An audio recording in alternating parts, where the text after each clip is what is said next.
সময়টা আনুমানিক 1250 থেকে 1240 খ্রিস্টপূর্বাব্দ। ট্রয় যুদ্ধের শুরুর দিকে যখন গ্রিকরা একটা শহর আক্রমণ করে, লুটপাট চালায় এবং সেখান থেকে কিছু মূল্যবান ধন সম্পদের পাশাপাশি সুন্দরী নারীদেরও বন্দী করে। ক্রাইসিস ছিলেন এই নারীদেরই একজন, এবং তিনি একজন পুরোহিত ক্রাইসিসের কন্যা, যিনি অ্যাপোলোর একজন ভক্ত ছিলেন। সে সময় গ্রিকদের নেতা ছিলেন অ্যাগামেনন।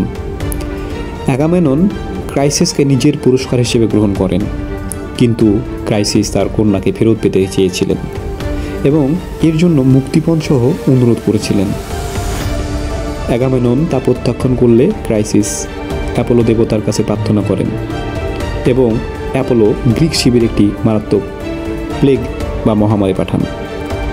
অ্যাকিলিস ছিলেন ওই গ্রিকদের হিরো। অ্যাকিলিসের পরামর্শে ক্রাইসিসকে ফেরত দেওয়া হলে প্লেগ থেমে যায়, কিন্তু অ্যাগামেনন প্রতিশোধ হিসেবে অ্যাকিলিসের প্রিয়দাসী বিসেসকে ছিনিয়ে নেন। এতে অপমানিত ও ক্ষুব্ধ অ্যাকিলিস যুদ্ধ থেকে নিজেকে সরিয়ে নেন এবং তার মা থেটিসের মাধ্যমে জিউসের কাছে গ্রিকদের পরাজয় কামনা করেন।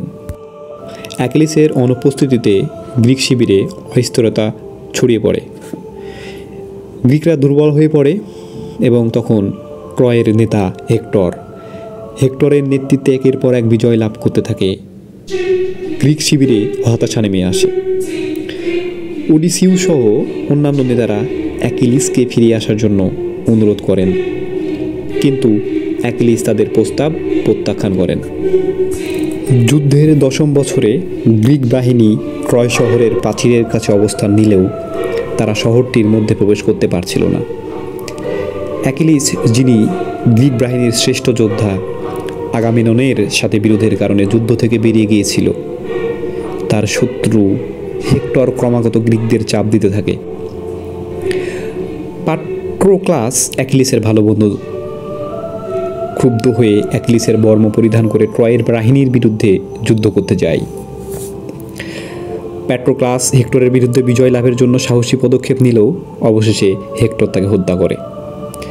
প্যাট্রোক্লাসের মৃত্যু অ্যাকিলিসকে গভীরভাবে আহত করে এবং তাকে যুদ্ধের ময়দানে ফিরে আসতে বাধ্য করে।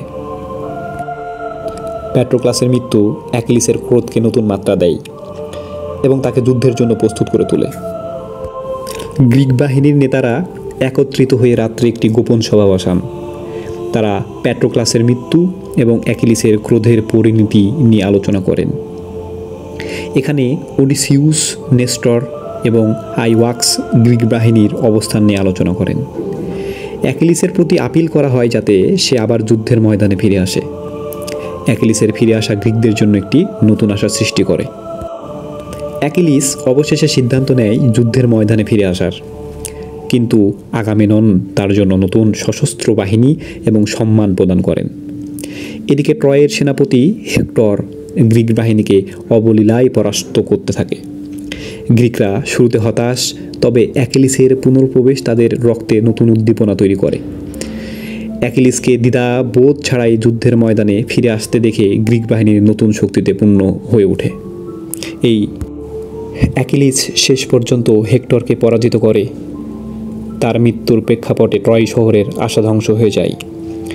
হেক্টর যেভাবে যুদ্ধ ময়দানে বীরত্বপূর্ণভাবে লড়াই করেছিল তা গ্রিকদের মধ্যে তার প্রতি সম্মান এবং শ্রদ্ধা সৃষ্টি করে। তবে হেক্টরের মৃত্যু ট্রয়ের পতনের এক ধাপ কাছাকাছি নিয়ে আসে। অ্যাকিলিস হেক্টরের মৃতদেহ অপমান করে তাকে শিবিরে টেনে নিয়ে যায়। ইলিয়াড একটি বিশাল যাত্রা, যেখানে মানবতার শোক, যুদ্ধের অমানবিকতা এবং স্বর্গীয় দেবতাদের দৃষ্টিভঙ্গি সব মিশে একত্রিত হয়েছে। অ্যাকিলিসের ক্রোধ, প্রতিশোধ এবং বীরত্ব সমগ্র মহাকাব্যের শক্তি এবং শ্রদ্ধার অনুভূতির মধ্যে শোভিত হয়ে থাকে। এরকম নিত্য নতুন গল্প পেতে আমাদের পেজে ফলো দিয়ে রাখুন। ধন্যবাদ।